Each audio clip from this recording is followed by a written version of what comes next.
Chapter 6. Mr. Higbey turned pale, and I was sorry for having said anything, but you can see how it was. I couldn't let him fool himself.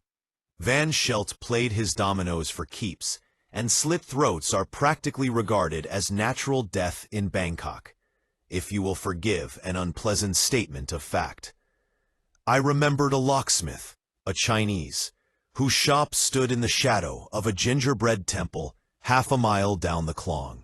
I'd passed his place 1,000 times during the days those high-stepping Siam for the Siamese boys were riding high on a wave of Jap bayonets.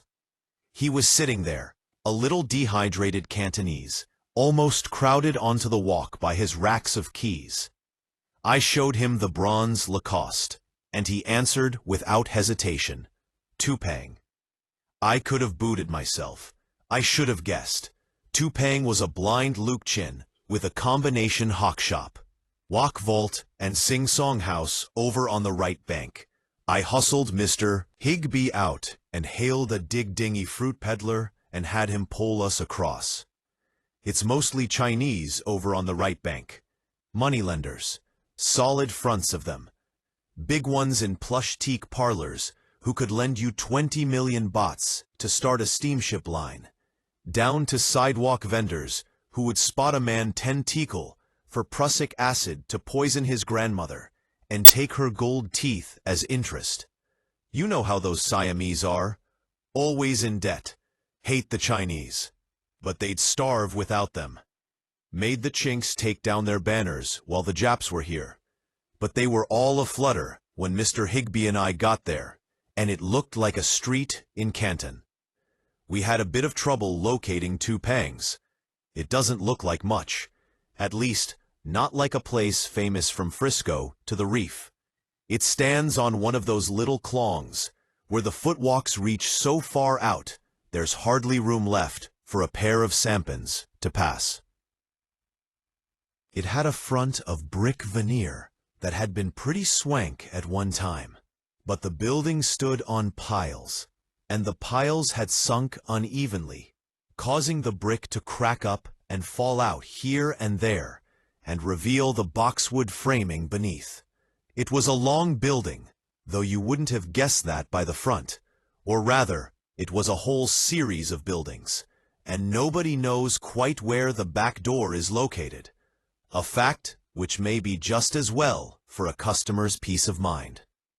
There's electric power in the Chinese city, but Tupang didn't use it. The place was lit by a row of kerosene lamps. It was afternoon, bright sun, but the lamps were lit, and that may give you an idea of the last time Tupang washed the windows. The front room was long and dim, with counters and cases heaped with everything a person could imagine. Diamonds and cheap brass candlesticks, mandarin silk and worn-out changsands, all heaped together. A European, working to create the world's greatest hodgepodge, could never develop the clutter which your Chinese creates as a matter of course. We showed the key to a young China boy, who led us through a labyrinth of passages to the deep interior of the building. Tupang never kept the names of the men who rented his boxes. You just paid your rent and took the key, but if you got a day behind in the rent, you could trust Tupang to be in that box and take it all. So there it sits, that locked box, and there it will sit for another 48 years, until the rent comes due. That's the way Tupang does business. I could see why the place had never been robbed, after wandering through that maze of hallways.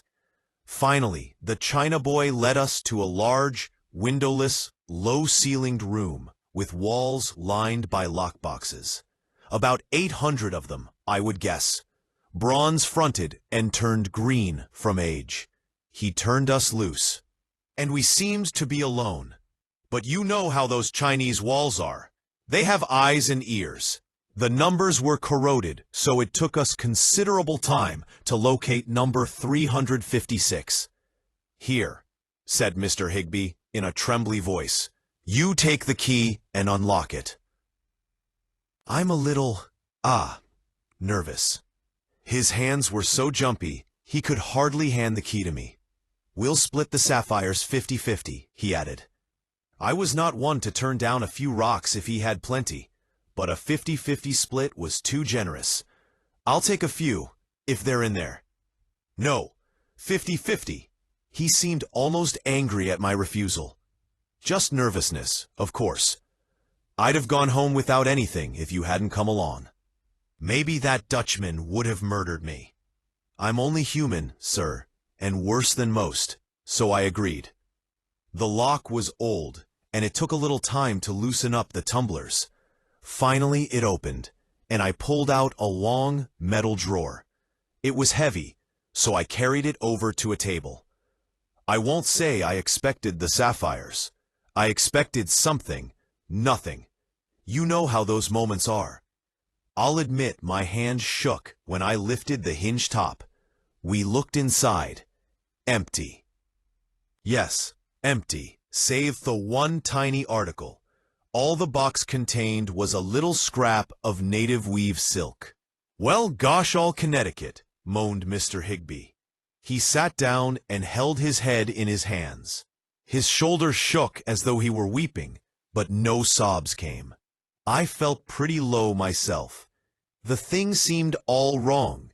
Why would Uncle Matt mail a key to an empty box all the way to Seattle? Do you suppose this Tupang fellow robbed it? Mr. Higbey asked. Not Tupang. He might fox you on a matter of interest, but he's no thief. He's an old man and too proud of his reputation. Believe me, this box is the way your Uncle Matt left it. Chapter 7. We sat there for several minutes, staring at the box. It was stagnant in the room. No windows, no ventilation. The air thick with the odor of kerosene smoke and chandu. But in spite of that, I became conscious of a peculiar odor, a perfume. I knew no one had entered, but I glanced around anyhow, half expecting to see one of those short-haired, sing-song girls. Then I noticed that the odor was coming from the box, and more exactly, from that little scrap of hand-weave silk. I examined it. It was grimy, and frayed at the edge as though it had been carried around for a long time. But it was the perfume more than the silk that interested me. It was none of your $1-a-pint synthetics. You have studied the perfumer's art, sir? No? Most fascinating. An art of great antiquity, though few of our Occidentals realize it. And this perfume was an example of that art. You observe the music I play, music with its glory of theme, accentuated by dissonant chords. So, sir, with the perfumes of the East, theirs is the glory of jasmine against the stinging odor of musk, lotus, and civet. Yes, in plain English, sir, rosebuds and skunk. I held the scrap of silk in my palm, letting the warmth of my body call back its scent. It had a peculiar quality, a headiness like wine drunk too warm. It reminded me of those cellar dives over in Rangoon, filled with the heat of men, and dancing girls, yes, and opium fumes, too, despite the righteousness of His Majesty's government. You think I wander? Ah, no, that is not the case. All these, my thoughts, they have their bearing, as you shall presently see. Perfume, no less than music, arouses visions. I had visions then, in that stifling room, with little Mr. Higbey across from me, head in hands. I stood up and replaced the lock drawer. Higbey, I said, holding the silk out to him, have you ever seen fabric of this quality before? I don't know. Or smelled perfume like this? It was the first he noticed the perfume.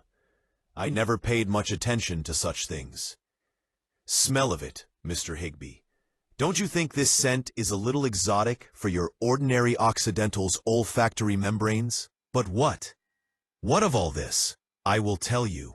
Here, in this frayed and dirty scrap of hand-woven silk, in this essence of civet perfume, lies the secret of the star sapphires. He looked at me incredulously, as though I had suddenly gone mad. But of course, he was wrong. Who could tell what an expert might read from the weave of that silk or the blend of the perfume? It is true, sir, that I can tell at a glance the source of any auriferous quartz ore from this archipelago. Not only the district, but sometimes the very mine and even the level. I am a mining geologist, sir. Colorado School of Mines, 1911. Akatana Deep Mine, Burma. Level number 4. That is where my foot rests today. A piece of drying flesh and crushed bone, pressed between two slabs of syenite porphyry. But, back to the silk and the perfume.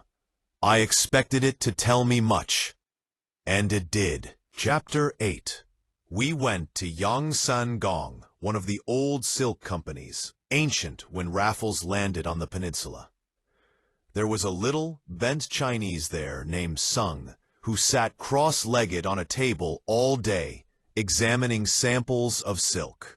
I laid the fragment in his hand, and he rubbed his fingers across it, for he could see poorly despite the thick glasses he wore. "Where was it made?" I asked him. "In the town of Purfu, across the pass of Yipang. As you see, the tram is twisted, but thrice in the length of the mid-finger. Had it been twisted 5 times, it would be from the looms of Wutasio, 7 from Shangsa, for they do thus in honor of the 7-headed god of increase, which watched over the larvae." He kept rubbing the silk between his fingers, eyes closed, smiling. "It is the ancient craft. What fingers do you find on your looms of steel, which can twist the tram but thrice and stretch it flat as this cloth of silver? What machine do you find to weave those green and gold serpents, each one a little differently than the next?" I hadn't paid much attention to the design. It was so soiled. I saw after he spoke that the flat-brushed surface had once indeed been a beautiful cloth of silver, and that serpents had been woven in, green and gold. "Where would you buy silk like this, O wise one?" "I do not know. We have received none for many years." "Is it expensive?" "It is for the wealthy." "Would it come from across the road to Chiangsen?" "Perhaps." "Or by ship from Haipong?" "By the road. Ancient silk comes by the ancient route." And so we left. To you as to Mr. Higbey, it perhaps seems that I learned little. But who can tell? May not a single floating twig guide a Columbus to the discovery of a continent? Our next journey was across the Mainam to the office of the Cardigan Vanilla and Fruit Extract Company. Cardigan maintained this office to purchase floral essences which were shipped to France for perfume. 2 dinky office rooms, and out behind a little warehouse with 400 or 500 jugs boxed in straw. It didn't look much like a $250,000 business, but it was. The place was foul with essence and musk. The only man there was a tall, leather-faced Englishman sitting in a rattan chair in front of an electric fan. He took the scrap of silk, sniffed it, and made a wry face. "What these natives won't concoct on a dark night and call perfume? Where is it from?" He shrugged. "The scent is ylang ylang, with a touch of brush sandalwood. The fixer is civet. Good old Siamese civet, the most vile in the world. We collect a few flasks of it each year. There's a French concern, Capu, which uses it for its ultra-special Nuit d'amour, supposed to inflame the male's darker instincts. But I'd say it would be more likely to inflame the sinuses." The Englishman chuckled and snapped his fingers. "I say, you should have been here 5 years ago when a bloomin' flask of it broke out there in the storehouse. We all took our hot season vacation." He got up and opened a noisy mechanical refrigerator. "Stenga?" "We had one, and then I got back to the perfume." He tapped the silk with a finger and said, "Perfume like this is native. They've been making it up around the Mihong Sorn for more than England's had kings. They pluck ylang-ylang about a day beyond prime, distill it, and catch the odor on strips of pork fat. Then they dissolve it out with alcohol. If they'd take that concentrate and add just a hint of civet, they'd have a perfume so respectable you could sell it to an Edinburgh banker's wife. But these natives are never content with such as that. They have to add more civet and some of that foul sandalwood smoke so they'll smell like a Buddhist temple. And so it was that all things pointed toward the north, the silk from the pass of Aipang, the perfume from Mihong Sorn. It occurs to you that silk and perfume indicated a woman, and in that you are right. Man's every action, if traced far enough, will be found to spring from two instincts, sex and fear, the urge to create life and the terror of losing it. Believe me, sir, I have thought deeply of these things. I have drunk at the dark wells of Eastern philosophy. Death and the woman, in these intertwined orbits, swings the cycle of man's existence.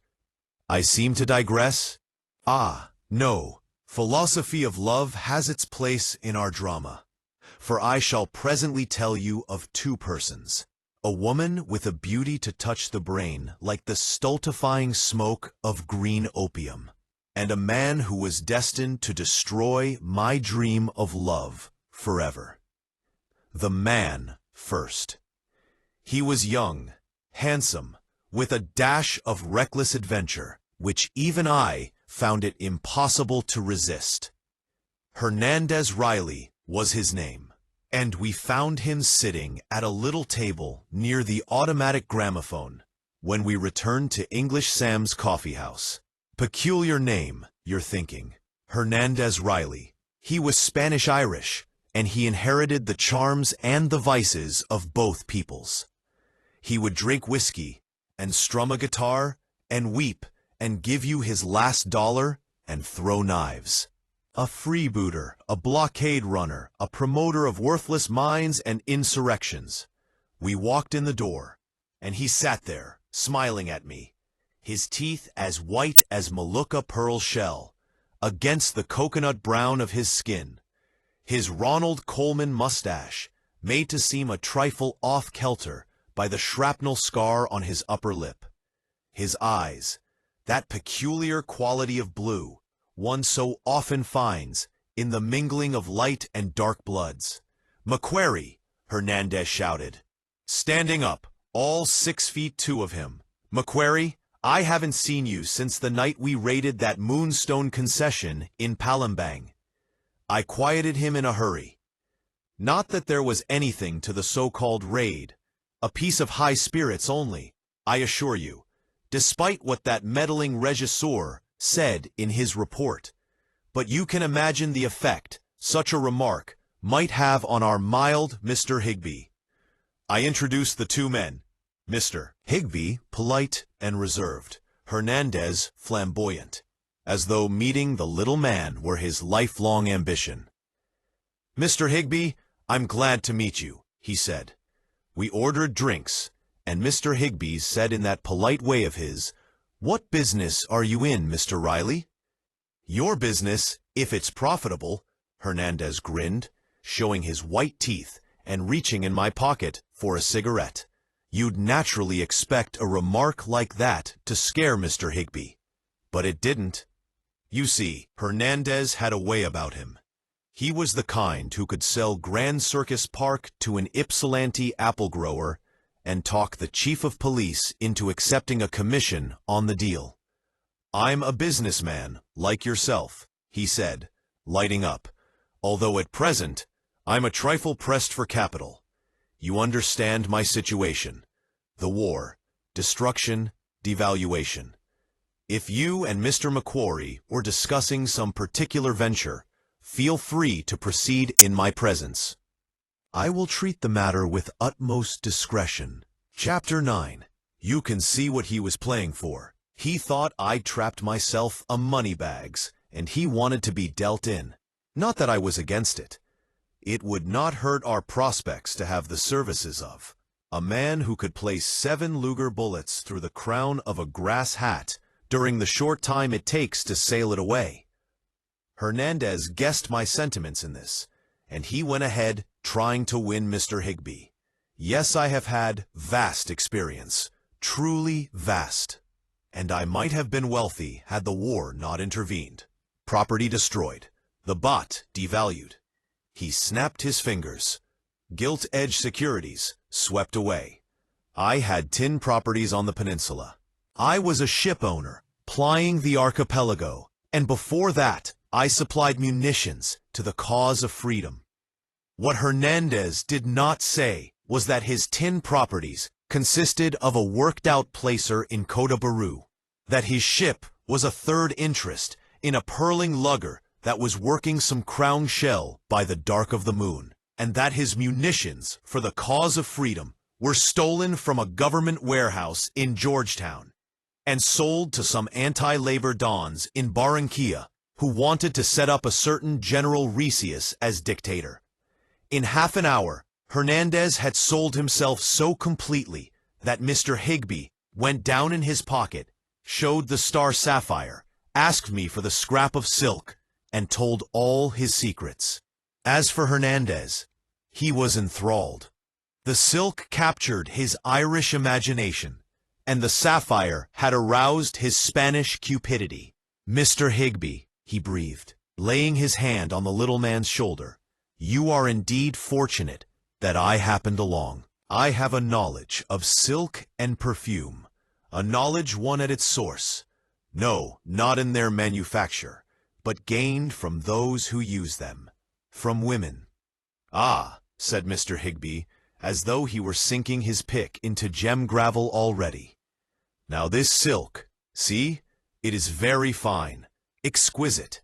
It is such silk as worn by the princesses of India and the dancing girls of Thai. And this perfume, I have smelled it somewhere before. I must have time to think." He went into his trance. Mr. Higbey held his breath. "Wait, the vision is returning. I never forget a scent or a taste." He was right, of course. You have read Marcel Proust? There is no equal to a man's olfactory, or its child, the sense of taste, to recall scenes from the past. Somewhere I have smelled this perfume. It brings back a scene, the up-country, a deep, narrow room below stairs, tables, liquor, and the swaying body of a beautiful woman. Her skin gleaming like burnished copper under the oil lamps. I asked, "You have been there too?" "Mental telepathy," I retorted grimly. "You don't say," gasped Mr. Higbey. "Now the thing for us to do is run down this perfume," said Hernandez, reaching into my pocket for another cigarette. "I have an idea it leads to some woman." "Any ideas?" I asked, "aside from that swaying body?" Hernandez shrugged. "She's good enough for me." "Sure, but how do you propose finding her? By visiting all the sing-song houses in Thai?" "I wouldn't mind." "Oh dear," said Mr. Higbey, "not tonight." I didn't blame him. It was humid, with the kind of heat that sticks to your skin, and there he was, sweating his life's moisture away in that hand-me-down tweed suit. I looked him over and expressed the opinion that the suit made him a trifle too easy for Van Schelt to watch. We took him upstairs to my room and got him a suit of whites. Then, to make sure we were rid of the tweeds, Hernandez presented them to the Siamese hall runner. When we left that evening, the hall runner was strutting around in the abomination, as proud as in a silk hat. Chapter 10. We made the rounds, one of those stinking sing-song houses after another. Air thick with ktevet and sweat, and the smoke of opium and home-grown cigarettes, until we couldn't have detected the perfume if the woman had bathed in it. And to top it off, Hernandez got drunk and started a fight with a Danish sailor. The sailor was a broad devil, and strong enough to have tied Hernandez in knots. I expected him to do just that. But instead he went for his blade. Naturally, that sent Hernandez under his coat for his Luger, so there was nothing for me to do except prevent a killing. I let him have it over the head. The Dane, that is, and we got out the back way. Pah! I can't explain how such things nauseate me, sir. Violence, even the telling of it. But you shall have the whole story, as I promised. It was nearing dawn when we returned to English Sam's. The coffee house was closed, but a roofed stairway led up the side of the building to the rooms. In there, it was dark as the tunnel of a mine, so we went slowly, with me in the lead. I will not say I had a premonition of danger. With some of us, whose misfortune it has been to live in close association with violent death, such premonitions are forever there. They become one's nature, as much a part of him as his reflexes in breathing. So it was with me that night. Making my way slowly up that dark, roofed-over stairway, I reached the head of the stairs. There was one tiny, overhead light burning, just enough to light the carpet and accentuate the deep shadows at each doorway. We traveled the length of the hall to reach our room. I inserted the key in the lock and turned. It refused. A similar scene flashed in my mind. They had forgotten to relock Mr. Higbey's door, too. "We've had visitors," I said. I turned the latch and allowed the door to swing open.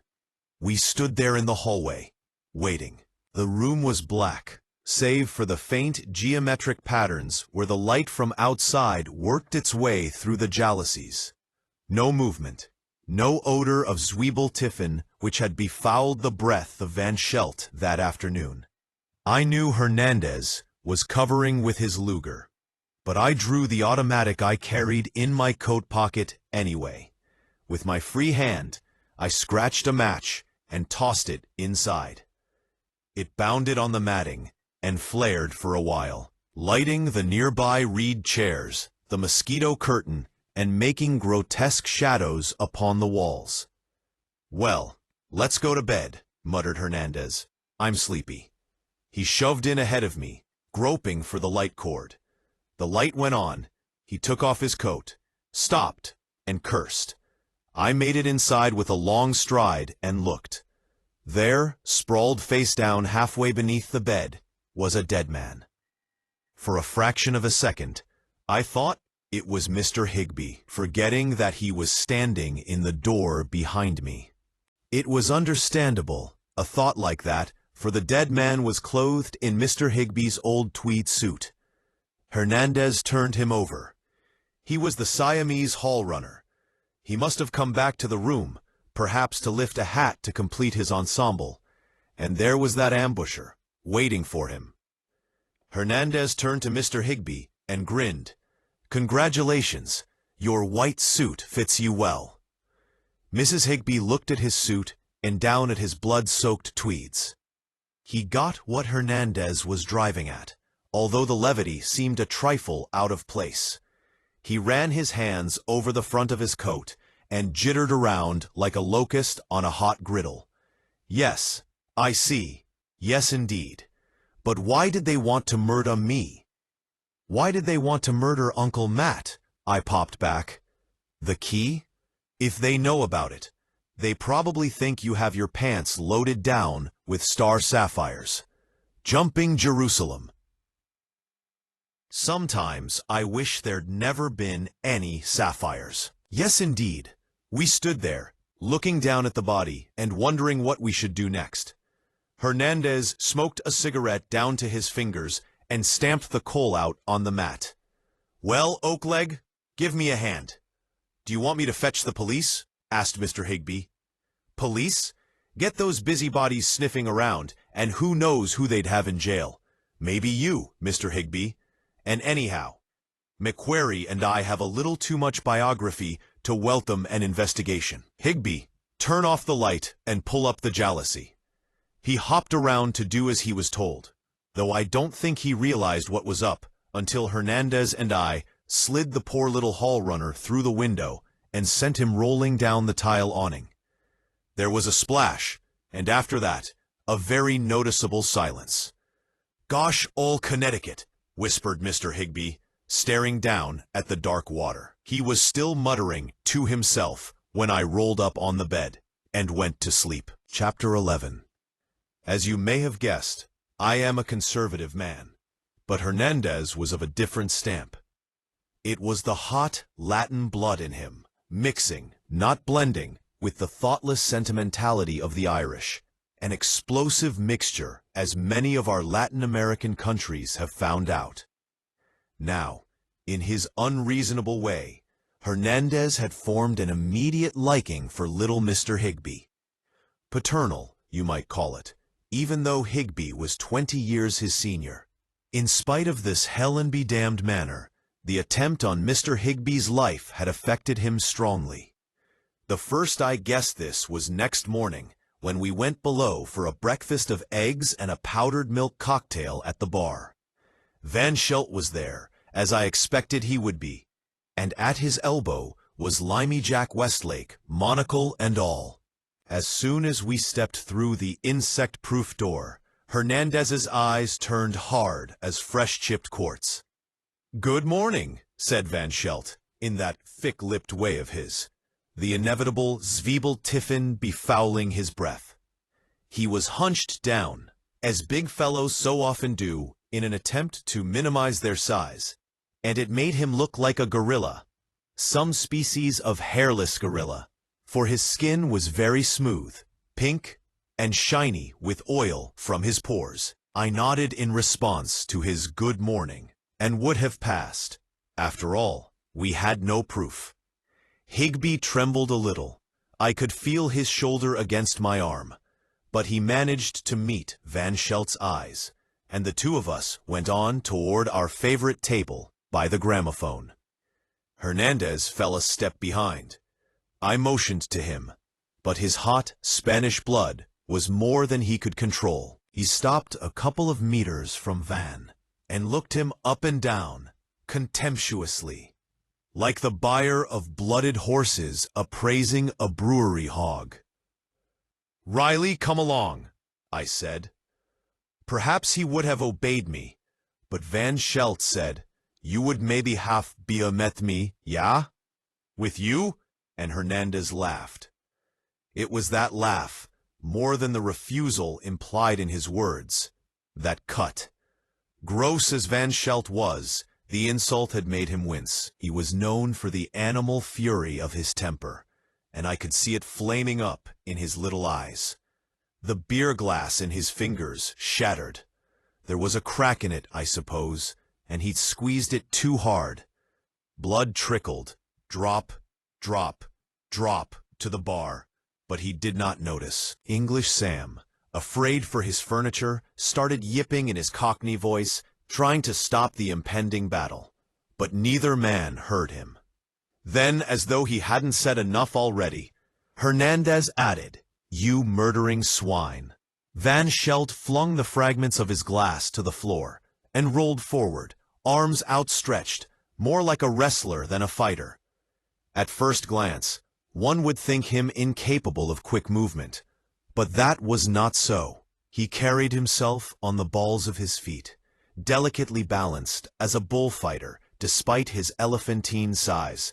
Hernandez waited, and as Van Schelt came in range, he swung a left and a right.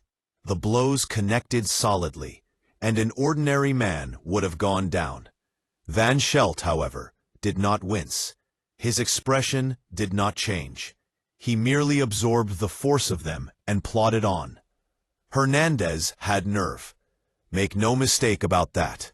He stood his ground, although the futility of the contest must have been apparent. He swung another right and left as Van Schelt roared in. The big Dutchman sent Hernandez reeling backward with a sweep of his left arm. Hernandez tried to shift out of the way, but a table held him. He started to roll around it. Van Schelt's right fist caught him like a sledge. The blow connected high on Hernandez's cheek, and the force of it drove him back across the table. He lay there, stunned for a second. Van Schelt sprang, trying for a neckbreaker, but Hernandez had winds enough to roll onto the floor. The table was between them.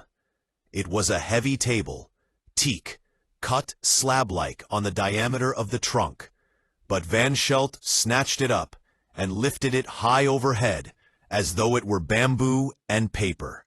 He would have charged with the table as a weapon, but Hernandez flipped cat-like to his back, and in his hand appeared that Luger pistol. I have seen Indian fakers draw multicolored silken scarves from their fingers so rapidly that the colors blended to neutral gray. But never have I seen human speed to match Hernandez when he called on his pistol. They hung there for an instant, the Dutchman swaying on the balls of his feet, the heavy table overhead. Hernandez with the gun, its safety off, his finger on the trigger. Had Van Schelt made any move forward, perhaps any sudden move whatsoever, I am certain that gun would have spoken. Just as well, you are thinking? Yes, perhaps. But Bangkok had police, and a public shooting is a hard thing to overlook. So it was the instinct of self-preservation, rather than mercy for the Dutchman, that stayed Hernandez's finger. Van Schelt stepped backward. He lowered the table slowly, as though setting it simultaneously on all four legs was a ritual. And he returned to the bar. He had seen death very near in the black muzzle of the Luger, but no sign of fear showed in his eyes. He was not a coward. One must not make the mistake of underestimating an enemy or overestimating a friend. Let us state it positively. Van Schelt brought to the cause of villainy both bravery and leadership. We of America find it hard to reconcile ourselves with such facts. All of our teachings placidly assume that bravery forever marches under the banner of right, that cowardice is the heritage of wrong. But life is unfathomably complex. Greed, lust, and sin, they have their martyrs too. And thus Van Schelt. He had attacked with his fists, well knowing that death as swift as a cobra's strike lurked in Hernandez's shoulder holster. He said, "Ah, see now, who calls me murderer? And of what? Who? I ask it of you." He spread his arms. Then his white jacket would fall open. "You see, mine friends, no weapon, no gun, no knife, nothings. Yet this man, he calls me murderer. This man, mit gun. Ach, if any man here knows me as murderer, let him speak. Say so. Ja, now I buy beer. Mit honest coin, I buy." Half the people in Sam's knew Van Schelt carried a flat American pistol in the side pocket of that white jacket he opened, but no one mentioned it. Hernandez put away his gun and came back to sit with Mr. Higbey and me. When the waiter came around, we ordered drinks rather than the eggs and powdered milk highballs we had intended. Hernandez said, "Sometime there will come a showdown between the big fellow and me, and when it does, there'll be nothing barred. Nothing." Thank you for listening to this audiobook. We sincerely appreciate you and want you to return weekly for updates and additional content. Please click like the video and click on the subscribe button so you don't miss updates on new content and so you get notifications. Have a wonderful day and may luck be on your side in all you do.